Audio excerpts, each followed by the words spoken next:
Welcome to Married to Portuguese. On each episode, my English-Irish husband, Bob, and I discuss and laugh about our life and adventures in the Portuguese culture. Bom dia. Bom dia. You know, we will say this without me cracking up all the time. I don't know what you think is so funny. This is serious business. It's you saying bon dia.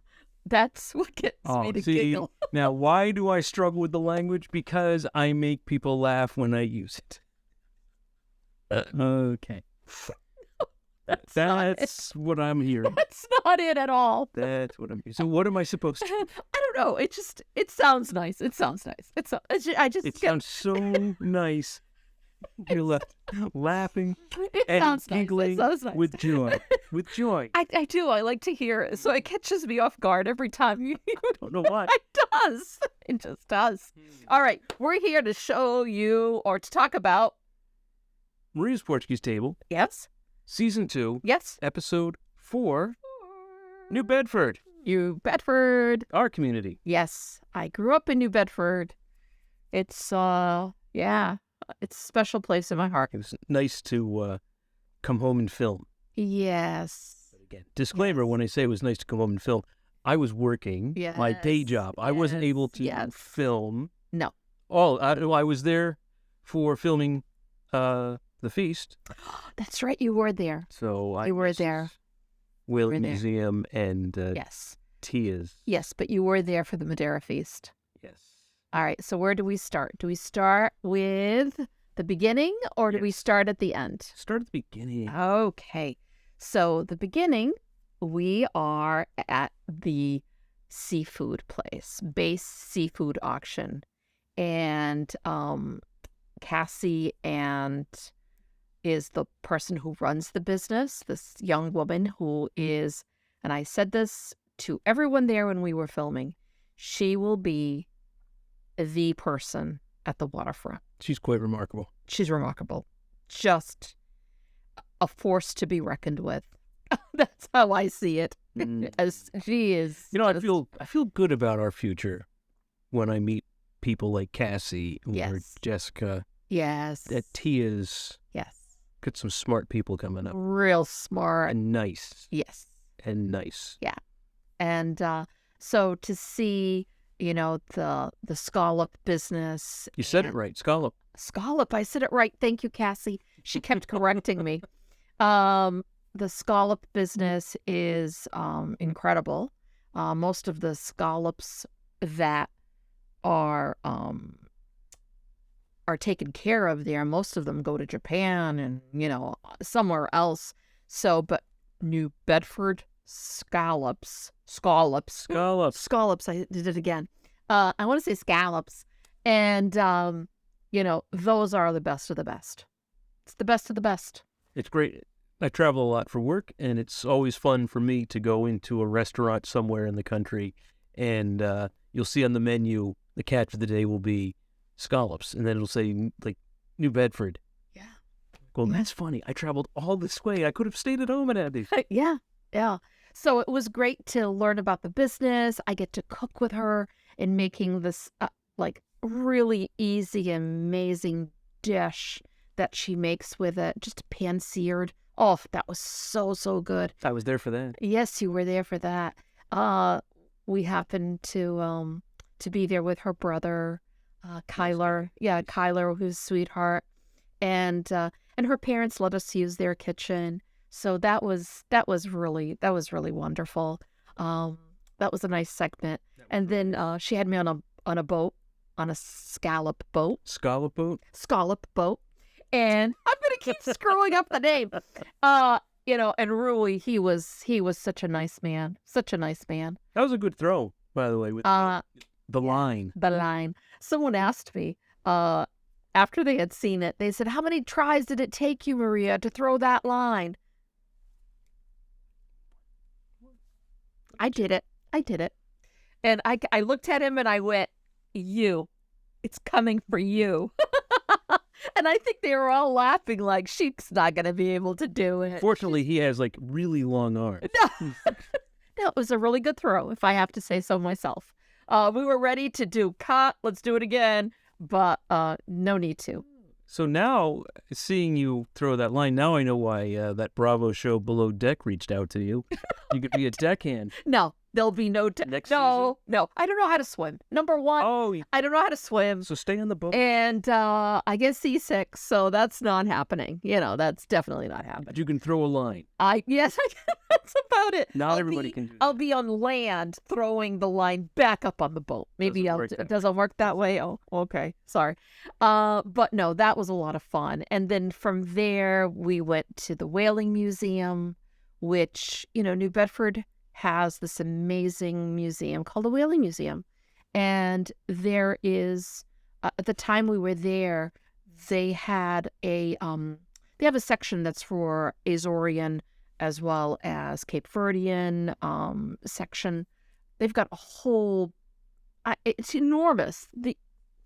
It's more than... Well, the whole museum's enormous. It's enormous, and it has a half-sized replica of a boat inside of it. I mean, it's incredible. It's a beautiful museum. For anyone who comes down to New Bedford, that is a must-go. I would. And at the time, there was an art exhibit that was going on. And Domingos Rebello, who is one of the handful of the most Premier artist out of the Azores? Correct. And it was all paintings that came from private collections. And it was the first time ever that it was shown together in the United States, ever. And we happened to be filming at that time. So it was like perfect timing. Yeah, and it was neat because I guess it was his goal to always come to the United States. He didn't.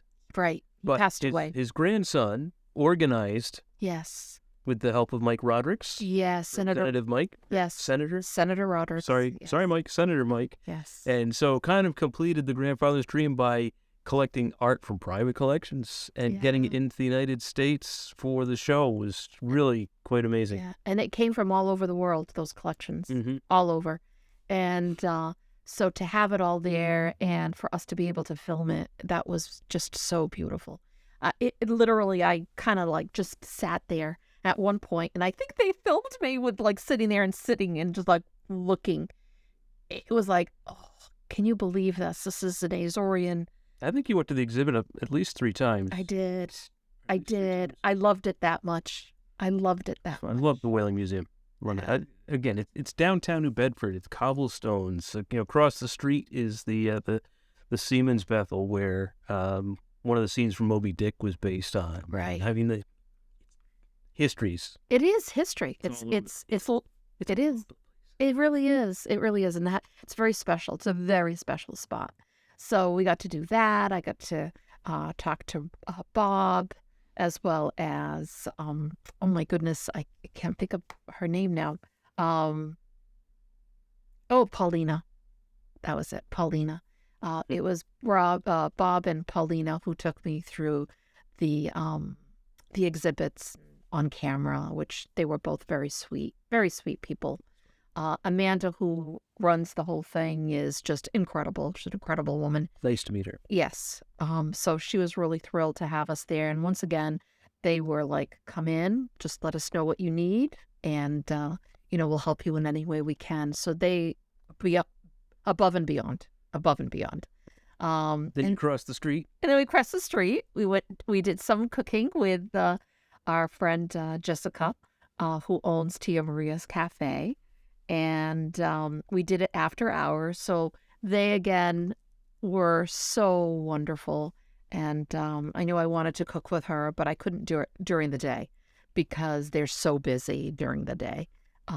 So she made sure that once they closed, we could come in because, once again, it's a team of people. It's a whole bunch of people with so much equipment and so much space. Yeah, we require a lot of space. And so I got to make the bacalhau brás, which is your favorite. Which is my favorite. And, Tia Maria is special to us. Yes. Jessica has always been a great supporter of ours. Yes. Yours. Yes. They say ours, but yes. of Maria. And, yes. As she was kind of finding her place and moving up from coffee shop into more food items, Yeah. she would feature some of Maria's recipes Yeah. and help promote the book. Yeah. And again, greatly Oh, yeah. appreciated. And just on a personal basis, she and her parents and her husband Ryan have always been great friends of ours. Yes. And so it's just great to Yes. show a business that is thriving in downtown New Bedford and helping to drive the renaissance that's happening is really cool. Yeah, and she's Really part cool. of that. And it's my it's my favorite dish. So. it's your favorite dish that she makes. And the whole thing is to have it thrive and it being a Portuguese restaurant and cafe.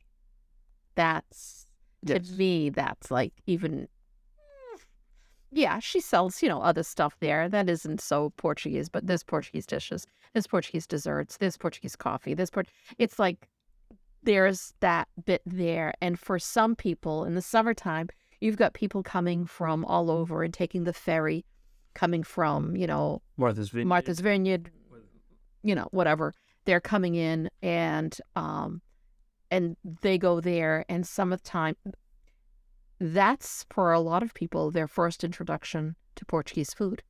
I mean, and again, it needs to be said, New Bedford, Fall River, we have so many good restaurants and bakeries and small groceries. Really are just blessed. Yeah. Oh, blessed. And when I say this to people who are living in other spots, and I'm like, well, where do you get this? And they're like, oh, well, we gotta drive, so many hours to go here. And I'm like, oh my goodness, we really take it for granted that, we can drive and I just, 10 minutes and there's how many bakeries? Well, we've driven past 3 to get to the one that we want. The one that we want, exactly. And you go to one for sweetbread, you go to another one for pops. You get one for the natas. You get one, each one has for our what we like and stuff. So that was really wonderful. And to be able to cook with her in the kitchen, talk about another spotless kitchen. And because she is tough, she wants everything has to be perfect, which is, I love that because, your name's on that business. So it's going to represent you. So she gets it.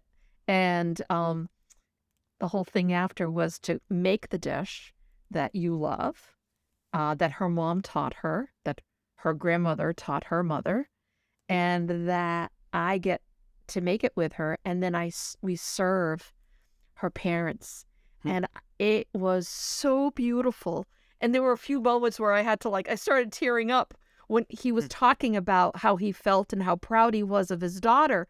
And I had to stop, okay, don't film me. I even had to go like this, don't film me. It's got to be like them, because it was so beautiful. It was so beautiful how proud they are of her.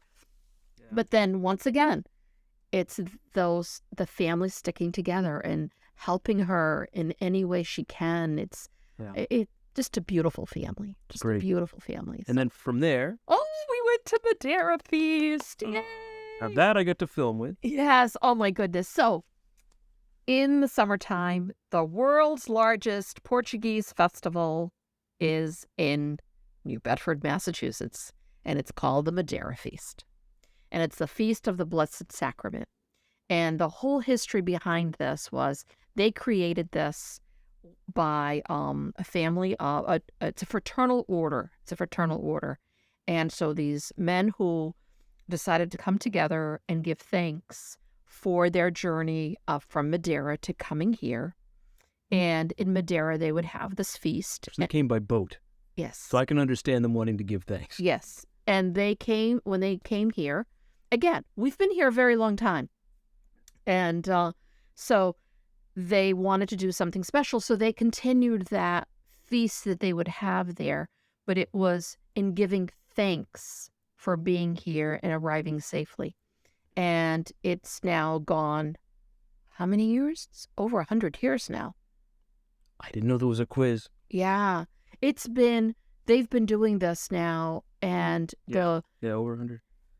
The group of people that put it together, it is a large village of people. It is. And that was a fun day of filming. They were, again, generous, Oh, beyond. beyond a fault, and hot. It was so hot that day. Yeah. You can't tell, but we were trying to move from like shade to shade. Yes, we did. We did. Stay out of the sun. We did, and we tried to film stuff like even when we were with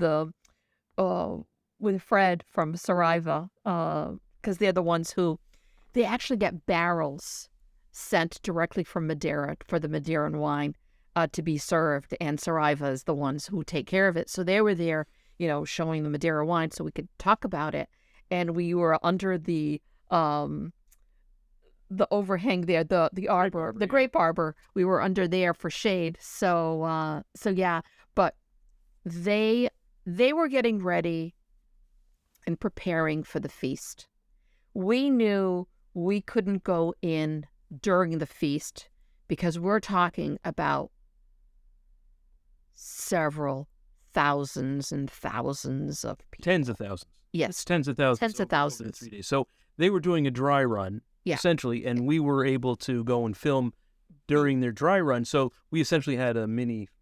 We did have a mini for ourselves. Yes. So they were getting things ready, and they knew we had asked if we could film. They said, "Oh, you're welcome to come when the feast is here." And we're like, "Oh, but we want to do this, this, this." And they're like, "Okay, we're going to be there, some days beforehand and getting things ready, getting things all set up. We can do it then." And it was, I love them all.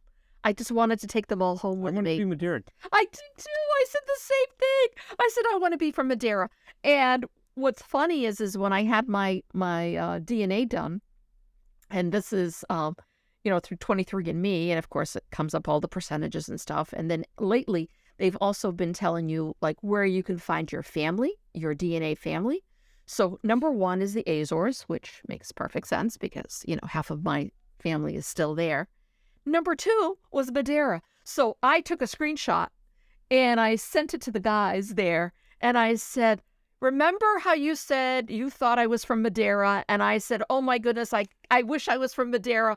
I said, "I have DNA in Madeira. So I have family in Madeira. We could be family. We could be family." But you don't know of any family members. No, but I will. I'll find out. Find them. I'll find them. That was a great thing. And I really appreciate the scene in the show where the men were talking about, they worked together to organize it, and their parents did the same, and their grandparents. Yes. That was very touching to me. Yes. Very touching, that continuity. Yes. And, when it gets time for the feast, they bring all of their cousins in, and it gives a different perspective to all that's going on, to know the personal relationships between the folks who are, behind the grill at the ticket counter or doing all of that. It really is amazing. I can't imagine the work that goes into putting that together. It's a Herculean task.